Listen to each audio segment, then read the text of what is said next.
प्रिय विद्यार्थियों, जैसे कि हमने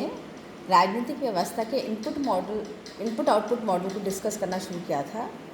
उसमें 3 चीज़ें हमें बिल्कुल स्पष्ट थी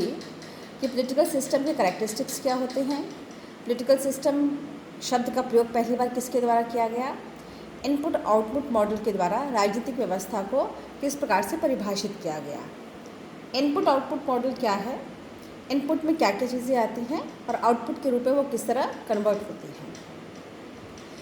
इनपुट आउटपुट मॉडल में 2 महत्वपूर्ण बिंदु जो मैं और स्पष्ट करना चाहूँगी।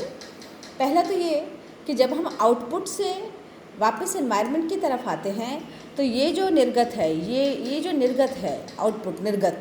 ये फीडबैक के माध्यम से, योजक चिन्ह के माध्यम से वापस वो योजक चिन्ह मीडिया हो सकता है, इलेक्ट्रॉनिक मीडिया हो सकता है, प्रेस मीडिया हो सकता है, प्रेस ग्रुप्स हो सकते हैं या विभिन्न संस्थाएं हो सकती हैं, लोकमत को निर्माण करने वाले और एजेंसीज हो सकती हैं। तो ये विभिन्न रूपों में ये जो आउटपुट है ये निकलकर वापस एनवायरनमेंट में आता है।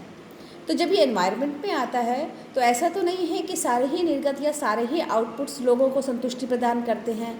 क्योंकि सारी ही डिमांड्स तो कन्वर्ट होकर आउटपुट में नहीं आएंगे ना। तो क्या होगा कि इन आउटपुट को जो एनवायरनमेंट ग्रहण करता है और इससे वापस एक डिमांड सिस्टम बनता है, डिमांड्स बनती हैं और इस डिमांड्स के साथ फिर वही प्रोसेस अप्लाई होता है कि वही डिमांड्स फिर आगे जा पाती हैं जो सपोर्ट्स के साथ होती हैं, स्ट्रॉन्ग सपोर्ट के साथ में होती हैं। लेकिन ऐसी डिमांड जिनके साथ में सपोर्ट नहीं होता वो पॉलिटिकल सिस्टम के सामने एग्जिस्ट नहीं करती हैं। इस प्रकार ये जो प्रोसेस है ये चलता रहता है, इनपुट से आउटपुट, आउटपुट से फीडबैक और फिर एनवायरनमेंट के इन्फ्लुएंसेस का। यहाँ 2 चीज़ें और स्पष्ट होनी चाहिए कि डेविड ईस्टन के पॉलिटिकल सिस्टम थ्योरी का या इनपुट आउटपुट मॉडल का किन आधारों पर आलोचना की गई। यहाँ जो ये सिस्टम दिया गया है, पॉलिटिकल सिस्टम दिया गया है, इसमें ये बताया गया है कि एक सेट नियम है, रूल्स हैं, जैसे हर गेम के रूल होते हैं कुछ, और उस गेम के रूल के आधार पर हार या जीत होती है। ठीक इसी प्रकार पॉलिटिकल सिस्टम में भी इट्स लाइक ए गेम, ये एक तरीके की मशीन है जिसमें एक सेट पैटर्न है। इस सेट पैटर्न के आधार पर ही सिस्टम वर्क करता है, इस सेट पैटर्न के आधार पर ही ये अपने कार्य का संपादन करता रहता है और व्यवस्था चलती रहती है। ये एक तरीके का स्टेटस क्यों शो करता है, जो यथास्थितिवाद है, जैसी स्थिति बनी हुई है वैसी ही स्थिति बने रहने देने में ही सिस्टम को समझने की पैरवी करता है। लेकिन जो क्रिटिक्स है उनका ये मानना है कि पॉलिटिकल सिस्टम मैकेनिकल सिस्टम नहीं होता, क्योंकि जैसे मैं किसी भी मशीन में कोई फॉल्ट होती है तो हम उस फॉल्ट को रिपेयर करते हैं।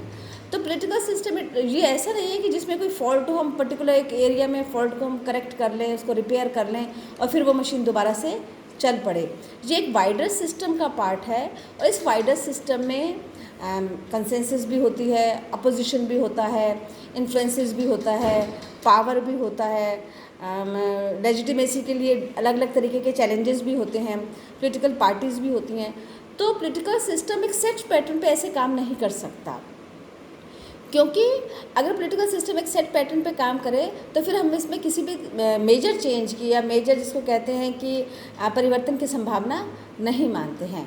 और मैं यहाँ स्पष्ट करना चाहूँगी कि डेविड ईस्टन या जितने भी अमेरिकन पॉलिटिकल साइंस है वो किसी मेजर चेंज या रिवोल्यूशनरी सिस्टम की बात नहीं कर रहे, वो सिर्फ सिस्टम को अंडरस्टैंड करने के लिए विभिन्न मॉडल्स का प्रयोग कर रहे हैं। दूसरी चीज़, ये जो पॉलिटिकल सिस्टम थ्योरी है इससे ही निसरत या इससे ही निकली हुई बहुत सी थ्योरीज हैं जिनको आगे अलग से विभिन्न विचारकों ने अपने दर्शन में स्पष्ट किया है।